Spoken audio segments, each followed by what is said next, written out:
Are you a student nurse wondering how you can make 2025 your best year yet? As someone who just finished from nursing school, I know how challenging that can be. But trust me, with the right strategies, you can thrive both personally and academically.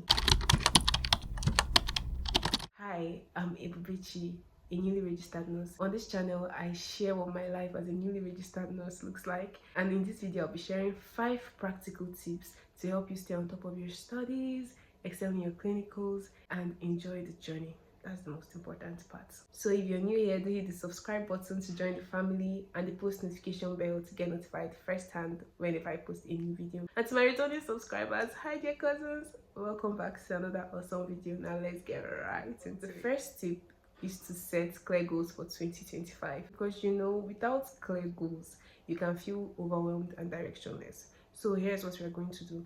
We're going to divide our goals into 3: academic goals, clinical goals, and personal goals. For example, your academic goals can be something like improve my grades in pharmacology, and your clinical goals can be something like improve my skills in IV insertion, bandaging, wound dressing, stuff like that. And your personal goals can simply be to prioritize self-care. So you can do this by either writing it down in a book, your journal, any book, any important book, just not any book, okay? Or you can do it on your notes app if you're using iPhone, or Google Notes app if you're using Android. Personally, I use the notes app on iPhone and it really helps me.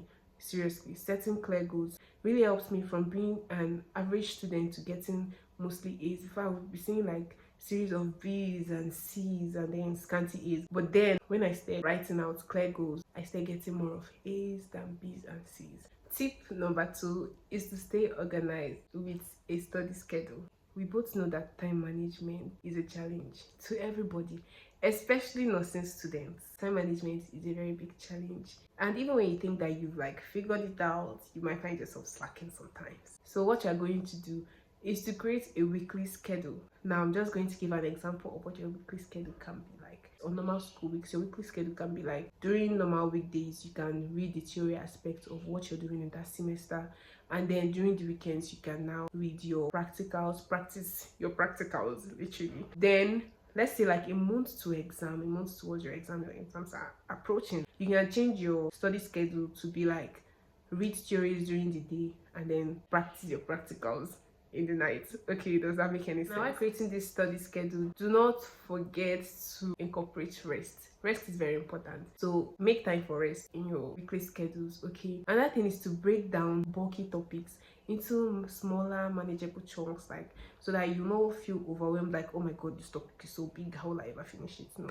break them down into smaller manageable chunks so that it will be easier for you to get what you're doing. Also, don't forget to adjust your schedule according to your scale of preference. So whatever is the most important priority for you at that point, whatever course that is really important to you at that point, make it your priority. Tip number 3 will be to master your clinical skills early. Being confident with your clinical skills would really help you during your clinical rotations, and most especially during your OSCE, to save you so much embarrassment. So what you're going to do is to practice your clinical skills with your friends or your mentors. While practicing these skills, there are 2 important things. The first thing is to focus on what you guys are doing that semester, right? Definitely there are some things that you guys are going to be doing that semester for your practical skills, right? So focus on that. And the second thing is to focus on key skills that you're not very confident in. Let's say something that you guys already did like a semester before and you're not very confident in it. Go back and practice it. That's what you're supposed to be mastering right now, right? Okay, your luck, it did not come out in the last exam, but then you still don't know it. You're not just reading to pass exams, So that's practical skill that you don't know. Go back and learn it. Now for new students, like this is your first semester, you're like, what am I going back to learn? This is what you're going to do. Focus on the skills that you guys are doing that semester. Then also focus on these key skills: IV insertion, vital signs, patient communication, wound dressing. These things are very, very important, and you will keep seeing them in the hospital, your clinical rotation, and even the hospital. When you start working as a nurse, you keep seeing these things. Another thing is to use YouTube videos, watch YouTube tutorials, and use your nursing practical guide. Nursing practical guides are usually sold by your school. I got my own from my school, so it's usually sold by the school that you go to. So use your nursing practical guides and also use YouTube tutorials alongside your nursing practical guides. Mastering your clinical skills early has so much benefits. Honestly, I'm currently preparing for my midwifery council exam. I'll be taking it very soon, and I've taken the pre-midwifery exam already. I took it in December, and all the stations I had already seen these questions before. Not like I knew that they were coming out in the exam, but like when I was reading, I came across them, and I really practiced them very well. And in the last station that I did, I got commended by the examiner. She was like, I did so well. But let me tell you guys one thing too. So one of the stations, literally the first station I went to, I did not know anything there. And you know what is funny? The last exam, my final semester exam, that same question came out and I did not know it. So while practicing for my pre-midwifery exam, I did not exactly read it very well. I read it, but I did not read it very well. So I was just biting my tongue. And then the clinical instructor was like, how was you doing to yourself? Meanwhile, the last station I went to, I did the practical in that station so well, and I got commended by the clinical instructor. Now I got two feelings that day. The first one of, Jesus, I don't know what I'm doing in this life. I really don't know what I'm doing in this life. Like, why didn't I read this thing? Oh my god, I'm going to fail this exam. Then the next thing I got like, oh, I know what I'm doing. I got commended, like, oh my god. Honestly, that's how I felt like in the first station and in the last station. And I got these two different feelings because one, the first station, I didn't practice that thing well. The second station, the last station actually, the last station, because I practiced it very well, I knew it like very well, like it was just flowing. That's the power that comes when you master a clinical skill. Okay, so master your clinical skills so that you not be like me in the first station. Okay, tip number 4 is to build a support system. Baby girl, baby boy, nursing school is tough. Nursing school is tough. But let me tell you the catch. You don't have to go through it alone. I don't know who told you that you have to go through it alone, but you actually don't have to go through it alone, okay? So build a support system, right? And I've said this many times before. If you've been watching my videos, you will know that I always talk about this, which is the first thing I'm going to say here now, which is have a study group. Yes. You know they pass on. You cannot pass it. Now, so that way you can build a support network aside group reading. Number 1, to have a mentor or an experienced nurse that you can go to for guidance at any time. And then 2, to join online communities like WhatsApp groups, Facebook groups, Instagram pages. I can recommend 2 Instagram pages for you. So we have Nurses World and then Nurses of Nigeria. Then there are personal pages too, like My Life as Sugar. She's a registered nurse in America, and then she shares what her life as a registered nurse in America is like. So being on these platforms can actually help you to understand more about nursing, get the latest trends, and also to see how you can get the best out of being a nurse and also a student nurse as well. Tip number 5. Tip number 5 is to prioritize your self-care. It's as simple as that. Now, you know, even if you don't know, take it from me that knows that burnout is real. And taking care of yourself ensures that you can show up as your best self. I'm going to give a list of very simple things that you can do to prioritize your self-care. Number 1 is taking your sleep seriously. 7 to 8 hours of sleep. Nothing more, nothing less. Okay, don't oversleep and don't undersleep.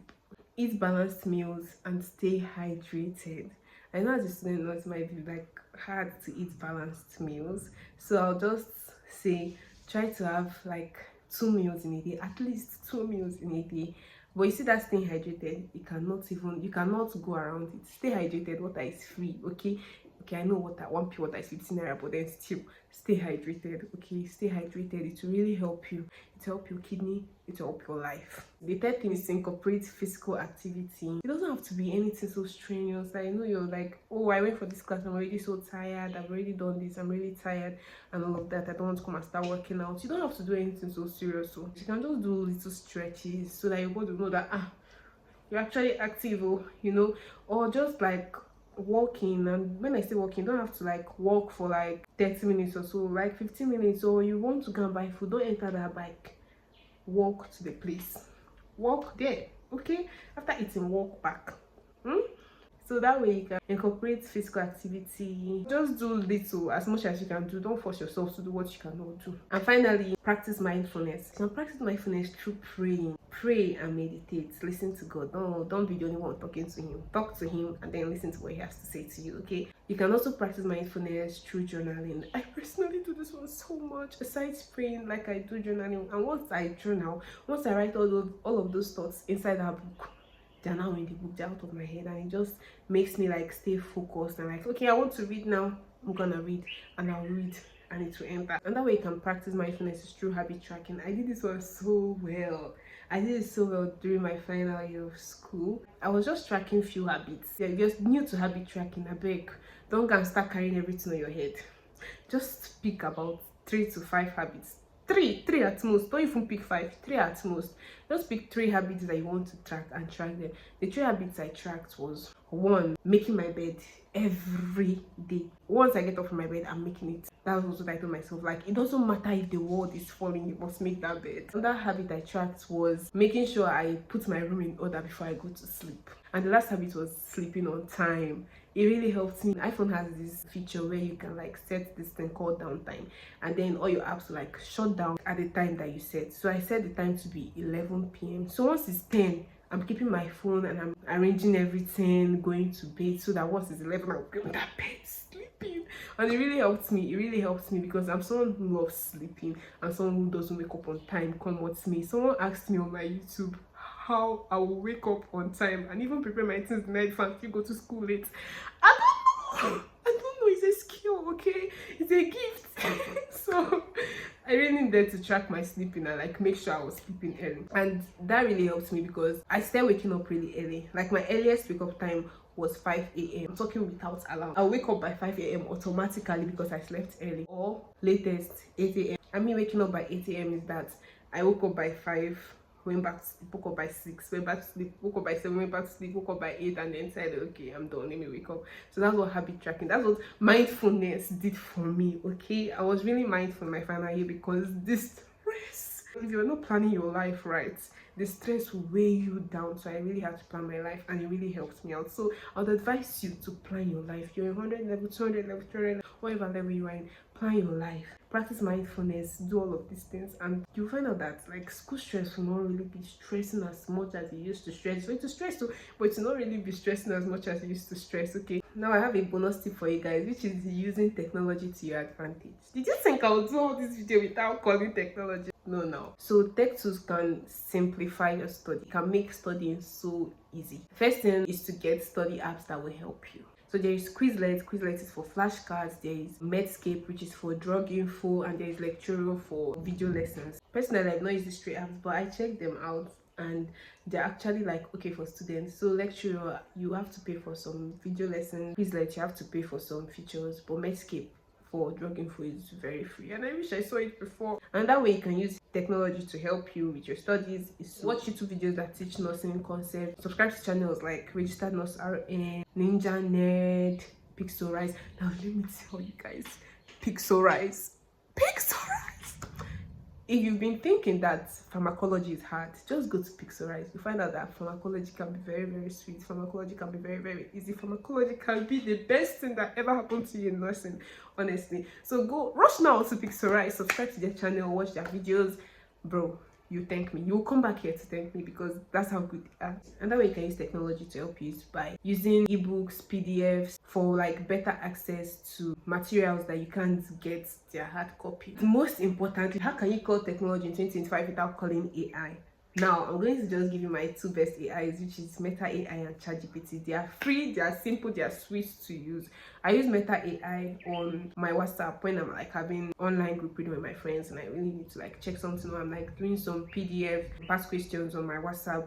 I just need to check something quickly, I go straight to Meta AI. But if I want in-depth, like I want to understand this concept properly, hardly any mistake, ChatGPT is just the best. ChatGPT. I can like talk about ChatGPT for an hour and more. I can keep talking about ChatGPT because it's really helped me. And I'll just give you guys like a little tip of what I used to do then. So like I'm trying to understand concepts and it's not entering, especially around the ending of my study for my nursing council exam. Most concepts are just not entering. I was not understanding. And what I started doing was I'll go to the AI and I'll tell AI, explain this thing to me like I'm 5, and AI would explain it to me like I am 5. And if it doesn't still enter, I'll give it a scenario like, okay, create a superhero scene and use it to explain this, and it will literally do that for you. And then you find out that you'll never forget that thing, to just keep being in your head forever. So use AI to your advantage. Okay, so in summary, the 5 tips I called are to set clear goals, stay organized with your study schedule, master your clinical skills early, build a support network, and prioritize self-care. Now listen to me. Okay, 2025 is your year of academic validation. It is that year that everybody will be like, oh my god, you're an academic weapon. Okay, it is that year for you. And since you've set your mind to be better than you were last year, just keep believing and putting in the work, and trust me, everything would align, everything would make sense to you in the end, and you'll be that academic weapon that you want to be. So on that note, we've come to the end of this video, so don't forget to like, subscribe, share to your nursing friends because they'll find this video very helpful. If you love your nursing friends, send this to them immediately. And also let me know your goals for 2025 in the comment section. If you're already a nurse or a seasoned nursing student and you have any more tips that you can share with students who need help with being an academic weapon in 2025, you can drop in the comment section as well. With that being said, thank you for watching and see you in the next video. Bye.